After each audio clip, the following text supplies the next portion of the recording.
حضرت ابراہیم علیہ السلام کا بت شکن واقعہ جاہلیت کے دور میں ہر گھر، ہر بازار اور ہر دربار میں بتوں کی پوجا کی جاتی تھی، لیکن ایک نوجوان تھا جس کا دل صرف اللہ واحد کے لیے دھڑکتا تھا۔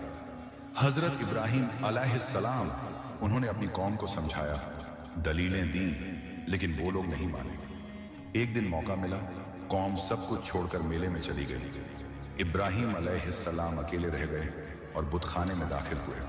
بتوں کی لمبی قطاریں تھیں، سونے، چاندی اور پتھر سے بنے یہ خدا۔ ابراہیم علیہ السلام نے کلہاڑی اٹھائی اور تمام بت توڑ ڈالے، صرف ایک بڑا بت چھوڑ دیا اور کلہاڑی اسی کے کندھے پر رکھ دی۔ قوم واپس آئی تو منظر دیکھ کر حیران رہ گئی، غصے میں چلانے لگے، یہ کس نے کیا؟ ابراہیم علیہ السلام نے کہا، شاید یہ کام اسی بڑے بت نے کیا ہو، اسی سے پوچھ لو۔ قوم شرمندہ تھی، لیکن گھمنڈ اور جہالت نے انہیں اندھا کر دیا۔ مگر اب ایک حقیقت پتھر پر لکیر بن چکی تھی، حق آ گیا اور باطل مٹ گیا۔ حضرت ابراہیم علیہ السلام کا بت شکن واقعہ جاہلیت کے دور میں ہر گھر، ہر بازار اور ہر دربار میں بتوں کی پوجا کی جاتی تھی، لیکن ایک نوجوان تھا جس کا دل صرف اللہ واحد کے لیے دھڑکتا تھا۔ حضرت ابراہیم علیہ السلام انہوں نے اپنی قوم کو سمجھایا، دلیلیں دیں، لیکن وہ لوگ نہیں مانے۔ ایک دن موقع ملا، قوم سب کچھ چھوڑ کر میلے میں چلی گئی۔ ابراہیم علیہ السلام اکیلے رہ گئے اور بت خانے میں داخل ہوئے۔ بتوں کی لمبی قطاریں تھیں، سونے، چاندی اور پتھر سے بنے یہ خدا۔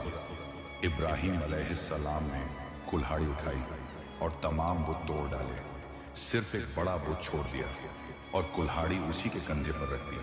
قوم واپس آئی تو منظر دیکھ کر حیران رہ گئی، غصے میں چلانے لگے، یہ کس نے کیا؟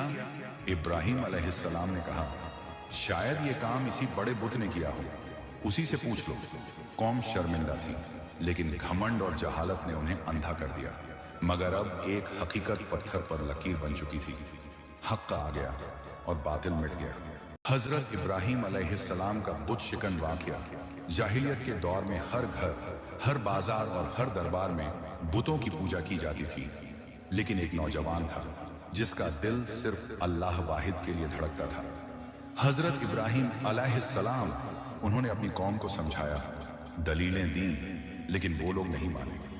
ایک دن موقع ملا، قوم سب کچھ چھوڑ کر میلے میں چلی گئی۔ ابراہیم علیہ السلام اکیلے رہ گئے اور بت خانے میں داخل ہوئے۔ بتوں کی لمبی قطاریں تھیں، سونے، چاندی اور پتھر سے بنے یہ خدا۔ ابراہیم علیہ السلام نے کلہاڑی اٹھائی اور تمام بت توڑ ڈالے۔